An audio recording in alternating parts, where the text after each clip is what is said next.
Previous lecture में यहाँ पर छोड़ा था कार्तीय निर्देश तंत्र में अदिश राशि की प्रवणता, यानी कि स्केलर क्वांटिटी है उसका ग्रेडियंट निकालना है। कौन से निर्देश तंत्र में? कार्टेशियन कोऑर्डिनेट सिस्टम में, कार्टेशियन रेफरेंस फ्रेम में। ठीक है, तो इसके लिए हम बात कर रहे थे तो हमने एक फॉर्मूला निकाला था, कौन सा? ग्रेडियंट फाई इक्वल टू आदिश राशि की प्रवणता सदिश राशि थी, इसलिए वेक्टर लगा रहे थे D phi upon D N N cap. यहां तक हमने निकाला था इसको, तो इसके अंतर्गत gradient phi equal to D phi upon D N cap आया था। इस फॉर्मूले को नंबर 1 बोल दिया हमने। चूंकि किसी कण का जो स्थिति सदिश है वो कितना लिखा जाता है? R vector. वो कितना होगा? एक्स आई कैप प्लस वाई जे cap plus Z K cap, क्योंकि हम किस में निकाल रहे हैं? कार्तीय निर्देश तंत्र में। तो किसी कार्तीय निर्देश तंत्र में कण का जो स्थिति सदिश है वो इस तरह से लिखा जाएगा। पहले समझें फिर लिखेंगे इसको, पहले पूरा प्रॉपर समझें फिर लिखेंगे। ग्रेडियंट फाई ये था आर वेक्टर। यदि इससे स्थिति सदिश से हम डी आर वेक्टर निकालें, कौन सा? डी आर वेक्टर, तो वो कितना आ जाएगा? डी एक्स आई कैप प्लस डी वाई जे cap plus d Z K cap, इस तरह से आ जाएगा। अगर हम समीकरण 1 और 3, समीकरण 1 और 3 इन दोनों का कौन सा प्रोडक्ट कर रहे हैं? डॉट प्रोडक्ट कर दें। अदिश गुणा कर दिया, डॉट प्रोडक्ट यानी कि अदिश गुणा करने पर तो कितना आएगा बताओ? Gradient phi dot D R vector equal to D phi upon D N N cap dot D R vector. इस तरह से लिखेंगे इसको। N cap dot D R, A vector dot B vector कितना होता है? D phi upon D N, इस तरह से हो जाएगा। और इसमें N cap dot D R को हम कैसे लिखेंगे? जैसे A vector dot B vector होता है, ए वेक्टर डॉट बी वेक्टर, इसको किस तरह से लिखते हो? ए वेक्टर का परिमाण, बी वेक्टर का परिमाण और cos थीटा, इस तरह से लिखते हो। तो सेम लिखेंगे N vector dot D R को एन कैप का मोड, डी आर वेक्टर का मोड और उनके बीच का एंगल cos थीटा। कैसे cos थीटा आया? जो हमने कल चित्र बनाया था जिसके लिए हमने ये फॉर्मूला ड्राइव किया था, उस चित्र को देखें एक बार कि उसमें एन कैप दिशा तो इस तरह से थी लंबवत, और ये थी एन इस तरह से था और डी आर इस तरह से था। इन दोनों के बीच का जो एंगल हम ले रहे थे, कितना ले रहे थे? थीटा ही तो ले रहे थे। तो एन कैप और डी आर इन दोनों के बीच का एंगल कितना होने की वजह से? थीटा होने की वजह से हमने कितना लिया? क्योंकि A dot B cos theta, बीच का एंगल ही तो आता है, तो N cap D R cos theta. चूंकि इकाई सदिश है, ये इकाई सदिश है, तो इसका मान कितना हो जाएगा? D phi upon D N, इसका मान 1 हो जाएगा। डी आर को वेक्टर के परिमाण को हम नॉर्मली डी आर लिख सकते हैं और कॉस थीटा ये हो जाएगा। एन कैप का मोड 1 हो गया। चूंकि डी एन कितने के बराबर आ रहा था? D R cos theta. उस फॉर्मूले में D N equal to D R cos theta, P Q R त्रिभुज लेकर निकाला था कल कॉस थीटा उसमें। तो डी फाई अपॉन क्या, अच्छा, तो gradient phi dot D R vector equal to कितना हो जाएगा? इससे ये कट जाएगा क्योंकि दोनों बराबर हैं, इसलिए कितने के बराबर आ जाएगा? डी फाई के बराबर आ जाएगा। एक तो यहाँ तक निकालना है, अभी फॉर्मूला निकला नहीं है, हमें निकालना है कार्तीय निर्देश तंत्र में अदिश राशि की प्रवणता। अदिश राशि की प्रवणता को किससे लिखते हैं? Gradient phi. वो x, y, z यानी कि x, y, z के फलन के रूप में एक फॉर्मूला आएगा, उसे ही हम बोलेंगे कार्तीय निर्देश तंत्र में अदिश राशि की प्रवणता। तो इसमें हेडिंग डाल दी, उसके बाद लिखना चूंकि हम जानते हैं कि gradient phi equal to D phi upon D N N cap, d phi upon D N N cap. यहां तक लिखें इक्वेशन नंबर 1। इसको लिखने के बाद इक्वेशन नंबर 1 डाल दें।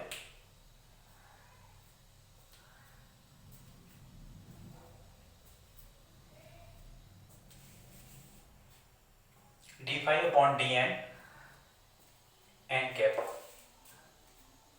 Equation number 1। इसके बाद नेक्स्ट लैंग्वेज लिखना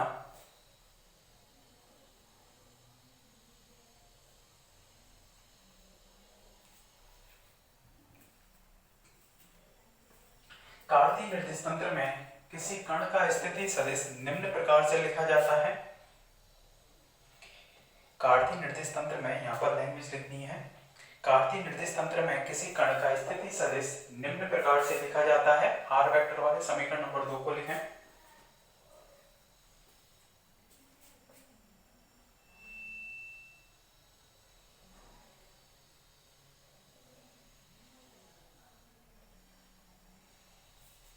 समीकरण 2 को लिखने के बाद इंप्लाइज करके डी आर वेक्टर को लिख दें और पूरा लिख दें यहां तक। समीकरण नंबर 4 तक पूरा लिख दें इसको। देखें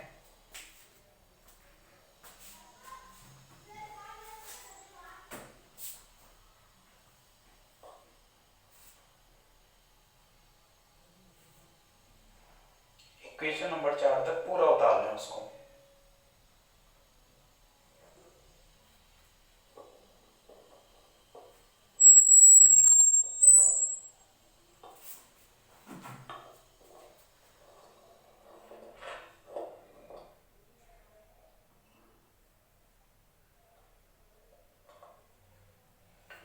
समीकरण नंबर 4 तक उतारने के बाद चूंकि यहाँ पर फाई क्या थी, एक अदिश राशि, अदिश क्षेत्र में अदिश राशि को हम किसके द्वारा व्यक्त कर रहे थे, phi x comma y comma z. क्योंकि अदिश राशि है वो कार्तीय निर्देश तंत्र में किस पर डिपेंड करेगी, एक्स पर, वाई पर और जेड पर। इसका यदि हम पूर्ण अवकलन करें, पूर्ण अवकलन करने पर, पूर्ण अवकलन करने पर तो उसको हम किस तरह से लिख सकते हैं, d phi equal to a x y z तीनों का फलन है तो del phi upon del x d x plus del phi upon del y d y, ये आंशिक अवकलन है, ये पूर्ण अवकलन है ध्यान रखना, plus del phi upon del z d z. इस तरह से हो जाएगा। पूर्ण अवकलन करेंगे तो पूर्ण अवकलन को आंशिक अवकलन आप मैथमेटिक्स में पढ़ेंगे तो पूरी ये वाली इक्वेशन आपको वहां पर पढ़नी है कि पूर्ण अवकलन को हम आंशिक अवकलनों की टर्म में किस तरह से लिख सकते हैं कि वो x बाई जेड तीनों पर डिपेंड कर रहा है। तो x के सापेक्ष अवकलन, फिर पूर्ण अवकलन dx, फिर y के सापेक्ष आंशिक अवकलन dy, z के सापेक्ष आंशिक अवकलन और dz। इस तरह से हम क्या कर सकते हैं, इसको लिख सकते हैं। इक्वेशन नंबर इसको डाल देना 5। 4 के बाद लिखना, चूंकि लाइन लिख लेना यहाँ पर 4 के बाद, चूंकि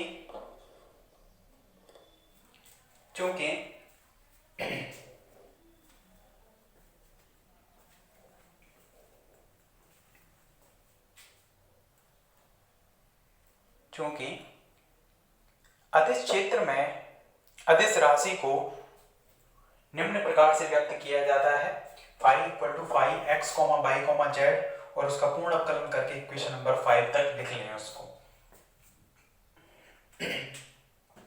इक्वेशन नंबर 5 तक पूरा लिख लें।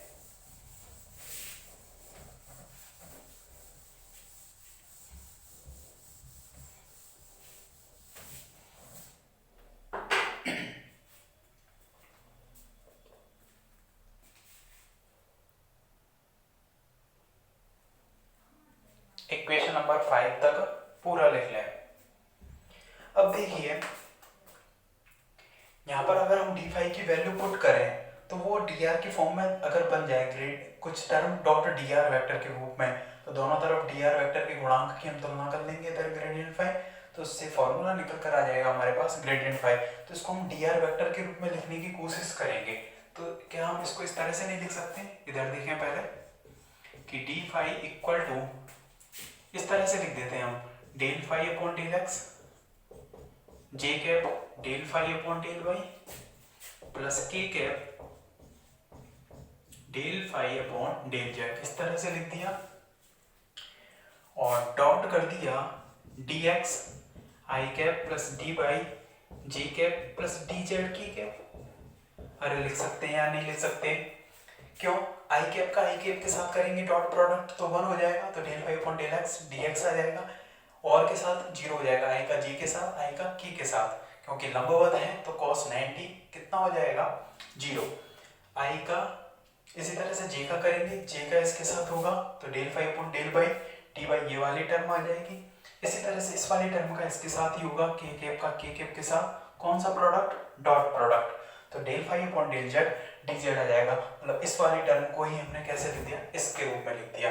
आगे इसको किस तरह से लिख सकते हैं, d phi equal to i cap del phi upon del x plus j cap del phi upon del y plus k cap del phi upon del z dot, और इस पूरे को हम क्या लिख सकते हैं, डॉट डी आर वेक्टर, इस तरह से लिख सकते हैं।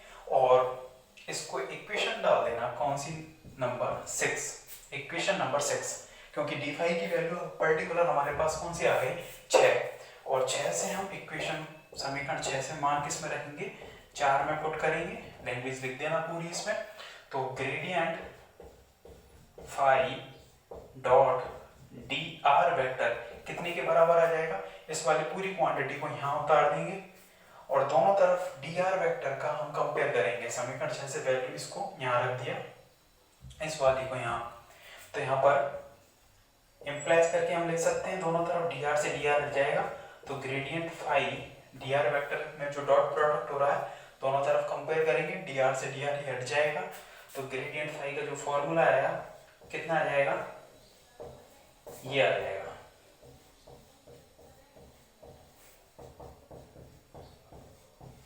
लिखें यहाँ तक पूरा कंप्लीट करें इसको कि ग्रेडियंट फाई का जो फॉर्मूला निकल कर आया है वो ये आया है, इक्वेशन नंबर 7। लिखें यहाँ तक कंप्लीट।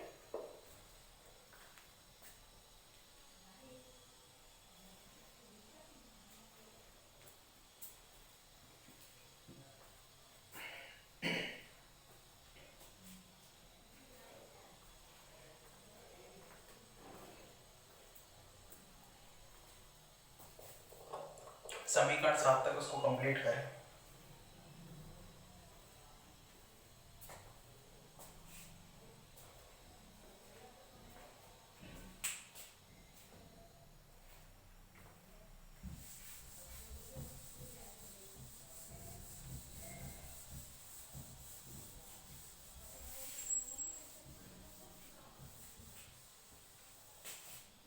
और इसके आगे देखें, क्या इस ग्रेडियंट फाई को हम ऐसे नहीं लिख सकते हैं, gradient phi equal to i cap del upon del x plus j cap del upon del y plus k cap del upon del z, इस तरह से लिख दिया। और इसमें कौन सा फंक्शन लगा दिया बाहर, फाई, कौन सा फंक्शन लगा दिया, फाई।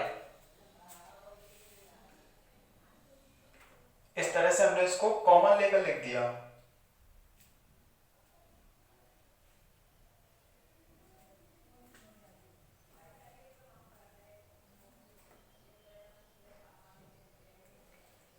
फाई को बाहर कॉमन लेकर लिख दिया, क्यों लिखा था, क्योंकि सभी पर ऑपरेट हो रहा है, तो वही लिखकर हम पहले जैसे लिख सकते हैं। और ये क्वांटिटी कितने के बराबर थी, इसको कुछ लिख रहे थे हम, इस वाली को क्या लिख रहे थे, डेल वेक्टर, अवकल संकारक पढ़ा था, डेल ऑपरेटर डेल वेक्टर, और इस पर क्या आ गया, फाई। तो ग्रेडियंट फाई को हम किस रूप में लिख सकते हैं, यहाँ पर डेल फाई के रूप में, इस तरह से। तो इक्वेशन नंबर 7 और इसको लिख देना 8, इक्वेशन नंबर 8। कंप्लीट करें समीकरण नंबर 8 तक, क्योंकि ये वाली जो राशि थी कितने के बराबर थी, अवकल संकारक के बराबर, तो उसकी जगह पर हमने लिख दिया डेल वेक्टर, और यहाँ पर कौन सी राशि रही, वो अदिश राशि, जो कि प्रत्येक ऑपरेटर पर क्या होगी, ऑपरेट होगी। तो हम कह रहे थे कि इसको हमने निकाला था, वो किसके रूप में आ रही है राशि, आई कैप जे कैप के कैप के रूप में आ रही है, तभी तो कह रहे थे कि अदिश राशि की प्रवणता कैसी राशि हो रही है, सदिश राशि। किसके कारण हुई वो सदिश राशि, इस ऑपरेटर की वजह से, क्योंकि इसमें क्या आ रहे हैं, आई कैप जे कैप के कैप। ओके, समीकरण 8 तक कंप्लीट करो।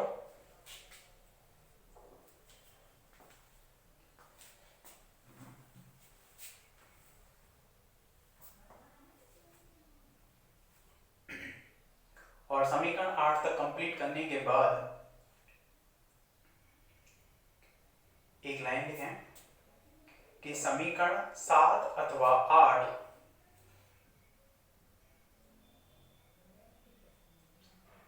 समीकरण 7 अथवा निर्देश तंत्र में अदिश राशि की प्रवणता को व्यक्त करती है। समीकरण 7 अथवा 8 कार्तीय निर्देश तंत्र में अदिश राशि की प्रवणता को व्यक्त करती है। यहाँ तक इस फॉर्मूले को हमने निकाल दिया और इस फॉर्मूले बेस पर हम क्या करेंगे, आगे क्वेश्चन करेंगे। क्या करेंगे, क्वेश्चन।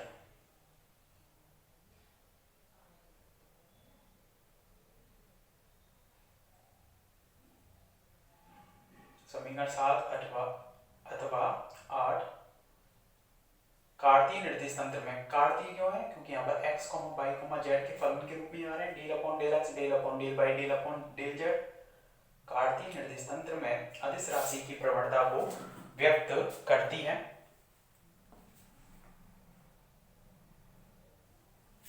ठीक है, यहां तक कंप्लीट करें इसको।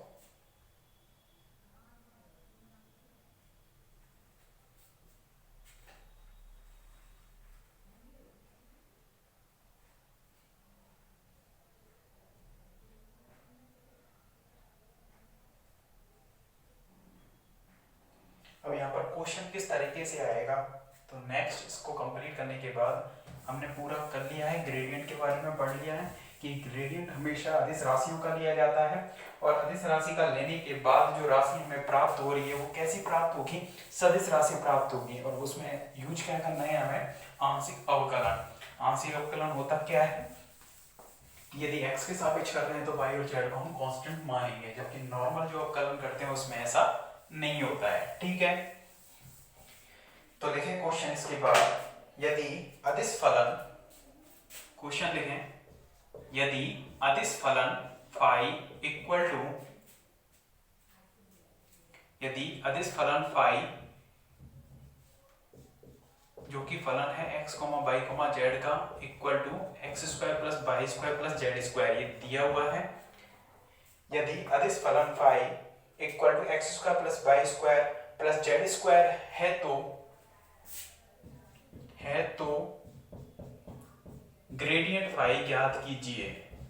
क्या ज्ञात करना है, ग्रेडियंट फाई ज्ञात कीजिए। ये है फलन दे रखा है, तो हमें क्या निकालना है, इस फलन के लिए ग्रेडियंट फाई ज्ञात कीजिए। और आगे भी है क्वेश्चन, इसमें आगे लिखना, फिर ग्रेडियंट फाई ज्ञात कीजिए तथा बिंदु 1, 2, 3 पर किसकी वैल्यू दी हुई है, x, y, z एक पर्टिकुलर पॉइंट दिया हुआ है। बिंदु 1, 2, 3 पर विद्युत क्षेत्र की तीव्रता ज्ञात कीजिए। बिंदु 1, 2, 3 पर विद्युत क्षेत्र की तीव्रता ज्ञात कीजिए।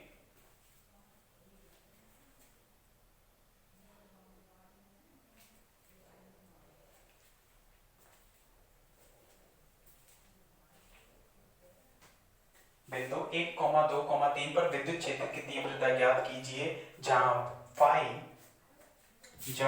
फाई विद्युत विभव है, जहां फाई क्या है, विद्युत विभव है, जहां फाई विद्युत विभव है। तो देखिए किस तरह से क्वेश्चन करना है, फाई एक फंक्शन देना है, पहले तो हमें उसका ग्रेडियंट निकालना है। तो चूंकि फाई इक्वल टू क्या है, x square plus y square plus z square, तो ग्रेडियंट फाई ये किस निर्देश तंत्र में दिया हुआ है, कार्तीय में, क्योंकि एक्स वाई जेड आ रहे हैं। तो ग्रेडियंट फाई का हम फॉर्मूला लिखेंगे, वो कितना होगा, डेल फाई, यही निकाल रहे थे। और डेल फाई अगर हम नॉर्मली फॉर्मूला लिखें तो del upon del x plus j cap del upon del y plus k cap del upon del z, ये हो जाएगा। और फाई, डेल की वैल्यू ये रखती है और फाई की वैल्यू कितनी है हमारे पास, x square plus y square plus z square, ये हो जाएगी। अब इस राशि को इस पर भी अप्लाई करना है, इस पर भी करना है और इस पर भी करना है, तो इस तरह से लिख सकते हैं अलग अलग।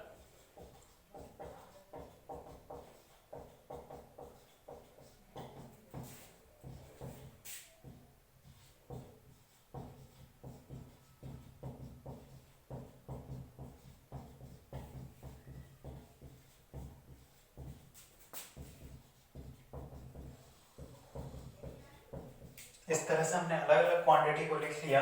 अब यहाँ पर इसका करेंगे तो कितना हो जाएगा बताओ, x के सापेक्ष x का ही होगा, तो 2x i कैप बाई और जेड का 0 हो जाएगा।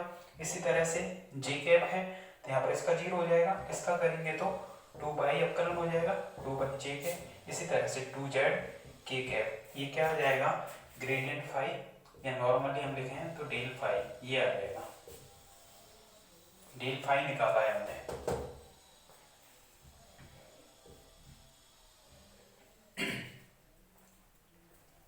और विद्युत क्षेत्र और विभव में क्या अंतर होता है, विभव अपॉन दूरी, विभव अपॉन दूरी क्या कहलाता है, इलेक्ट्रिक फील्ड कहलाता है, विद्युत क्षेत्र कहलाता है। ये पढ़ा होगा आपने formula E equal to minus की dp अपॉन dx, उसका ऋणात्मक मान, ये ध्यान रखना, विभव में दूरी के साथ परिवर्तन का ऋणात्मक मान क्या कहलाएगा, इलेक्ट्रिक फील्ड कहलाएगा। अब यहाँ पर भी डेल है, वो भी क्या है 1 अपॉन डिस्टेंस को ही तो व्यक्त कर रहा है, कैसे डेल अपॉन डेल एक्स, तो इसमें प्रत्येक पद है 1 upon distance 1 upon distance 1 upon distance है, यानी कि मीटर इनवर्स इसका मात्रक होगा या 1 अपॉन मीटर मात्रक होगा। तो हम इसको ग्रेडियंट की फॉर्म में भी इस तरह से लिख सकते हैं, इक्वल टू माइनस की ग्रेडियंट फाई, ये फॉर्मूला शायद आपने 12th में भी पढ़ा हो, E इक्वल टू माइनस की ग्रेडियंट फाई। विद्युत क्षेत्र और विभव में क्या संबंध होता है, ग्रेडियंट के फॉर्म में E इक्वल टू माइनस की ग्रेडियंट फाई।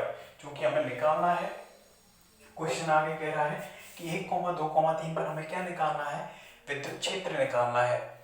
तो यहाँ तक करने के बाद आगे लिखना, चूंकि हम जानते हैं कि E इक्वल टू माइनस के ग्रेडियंट फाई, तो ग्रेडियंट फाई तो हमने निकाल दिया, उसका क्या करना है, केवल ऋणात्मक मान करना है। तो इलेक्ट्रिक फील्ड कितना आ जाएगा बताओ, माइनस करना है और इसकी वैल्यू रख देनी है 2xi के प्लस 2 बाई जे के प्लस 2z के, ठीक है। इस तरह से नॉर्मली इलेक्ट्रिक फील्ड आ जाएगा।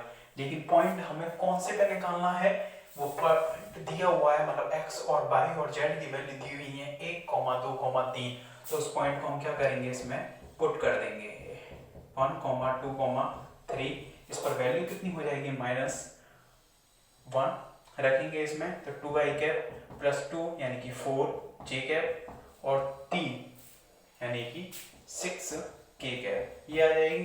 या माइनस को अंदर पहुंचा सकते हो, -2i कैप माइनस के 4j कैप माइनस के 6k कैप, ठीक है। इलेक्ट्रिक फील्ड की वैल्यू जो कितनी आ जाएगी, ये आ जाएगी। और इलेक्ट्रिक फील्ड का मात्रक कितना होगा, विभव का मात्रक होता है वोल्ट, वोल्ट इसका मात्रक है और ये डिस्टेंस है 1 अपॉन डिस्टेंस, तो कितना हो जाएगा वोल्ट पर मीटर, तो मात्रक भी लिखना है यहाँ पर, नहीं तो आधा नंबर काट लिया जाएगा वहां पर, वोल्ट पर मीटर, ठीक है। इस तरह से लिख सकते हैं वोल्ट पर मीटर। कंप्लीट करें इस क्वेश्चन को यहाँ तक।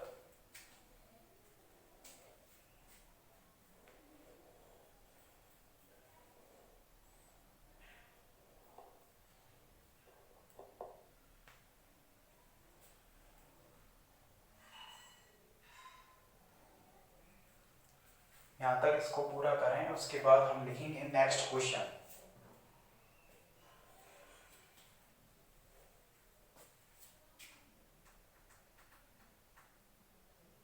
क्योंकि वो इलेक्ट्रिक फील्ड के लिए पॉइंट दे रखा था, अगर पॉइंट नहीं दिया होता तो हमें यहाँ तक ही छोड़ देना उसको 2x या x बाई जेड की फॉर्म में, लेकिन पॉइंट दिया हुआ है तो उस पॉइंट को हमें उसमें पुट करना पड़ेगा, मतलब x बाई जेड की वैल्यू उसमें दी हुई है, उनको पुट करना पड़ेगा, रखना पड़ेगा, ठीक है। यहाँ तक होने के बाद नेक्स्ट क्वेश्चन लिखना है।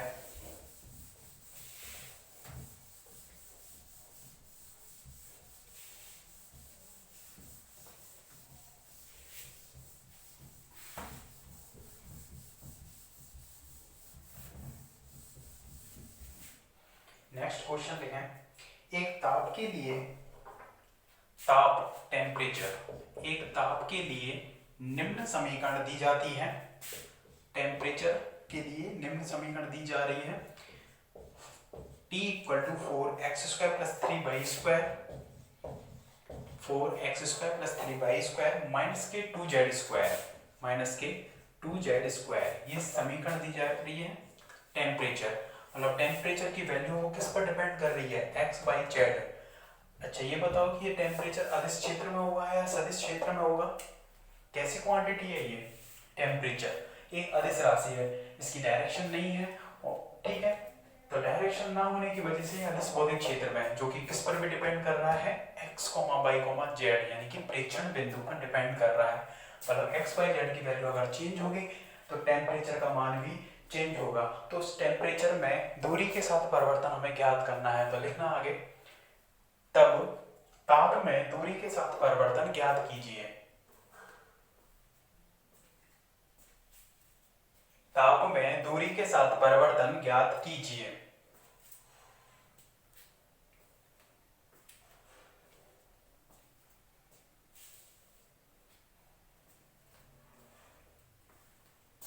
ताप में दूरी के साथ परिवर्तन ज्ञात करने से मतलब क्या है? ताप में दूरी के साथ परिवर्तन, चूंकि हमें इस तरह से क्वेश्चन को तरीके से लिखना कि टेम्परेचर हमें गिवन है, दिया है, ये तो इसको लिख देना, गिवन है ये यहाँ पर T इक्वल टू, ठीक है। अब हमें ताप के साथ परिवर्तन ज्ञात करना है, ताप में दूरी के साथ परिवर्तन, तो लैंग्वेज लिखकर इक्वल टू ग्रेडियंट T, ताप में दूरी के साथ परिवर्तन हमें ज्ञात करना है, ठीक है। और वो परिवर्तन ज्ञात करने का मतलब क्या है कि उसका ग्रेडियंट लेना है हमें। क्या लेना है? ग्रेडियंट लेना है, प्रवणता निकालनी है उसकी। दूरी के साथ परिवर्तन को क्या बोलते हैं? ग्रेडियंट। तो ग्रेडियंट T इक्वल टू कितना लिखोगे बताओ? ग्रेडियंट का formula del upon del x plus j cap del upon del y plus k cap del upon del z, इस तरह से लिखोगे। यहाँ पर लैंग्वेज लिख देना, डेल टी इक्वल टू ये आ गया, और फलन t का मान कितना है? 4x² प्लस 3y² माइनस के 2z², ठीक है। ये राशि इस पर भी अप्लाई होगी, इस पर भी होगी और इस पर भी होगी, अलग अलग लिख देंगे तीनों पर। I cap del upon del x 4x² plus 3y² minus के 2z², ठीक है। इसी तरह से j cap del upon del y, यहाँ पर लिख देंगे 4x² प्लस 3y² माइनस के 2z²,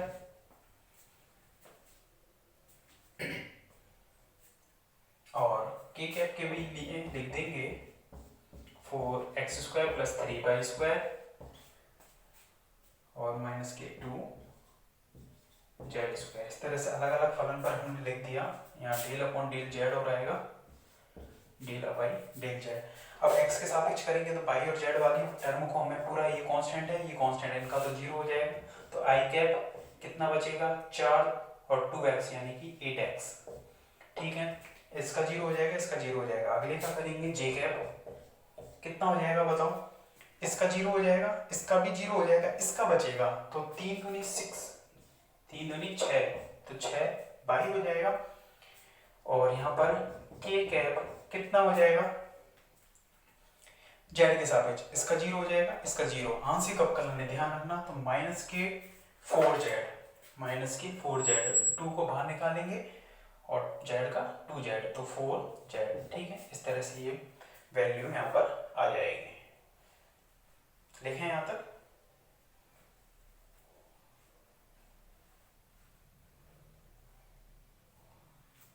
ताप के साथ हमने परिवर्तन निकाल दिया, जिसको हम लिख रहे थे ग्रेडियंट T, जिसकी वैल्यू कितनी आ गई? ये आ गई, ठीक है। इसका मात्रक अगर पूछे तो ग्रेडियंट T का टेम्परेचर का क्या होता है? केल्विन या डिग्री सेल्सियस, लेकिन हम जनरली ऐसा यूनिट्स में कौन सा यूज करते हैं? केल्विन। तो केल्विन पर मीटर, क्या मात्रक हो जाएगा इसका? ग्रेडियंट T जो निकाला है हमने, केल्विन पर मीटर।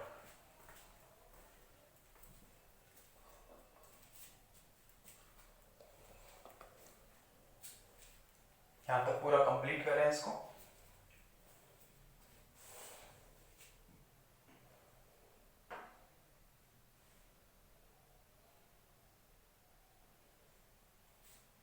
ठीक है। और अगर कोई पॉइंट दिया होता है यहाँ पर x, y, z की वैल्यू कुछ दी हुई थी, जैसे पहले पॉइंट दिया हुआ था 1, 2, 3, तो उस पर अगर ताप में परिवर्तन ज्ञात करवा रहा होता तो क्या करते? x, y और z की वैल्यू इसमें पुट कर देते, तो वो उस तरीके से हो जाता। लेकिन वो उसमें पॉइंट नहीं दिया हुआ है, तो यहाँ तक ही छोड़ देना है। पॉइंट दिया है तो उसको यहाँ पर पुट करके आगे भी सॉल्व करना होगा, ठीक है।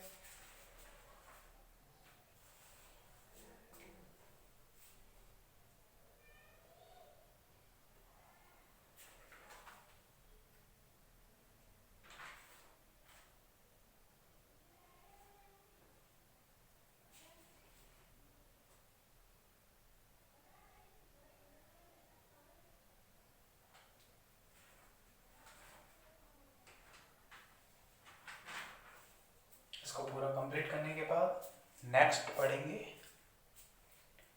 नेक्स्ट लेक्चर में। Okay, thank you.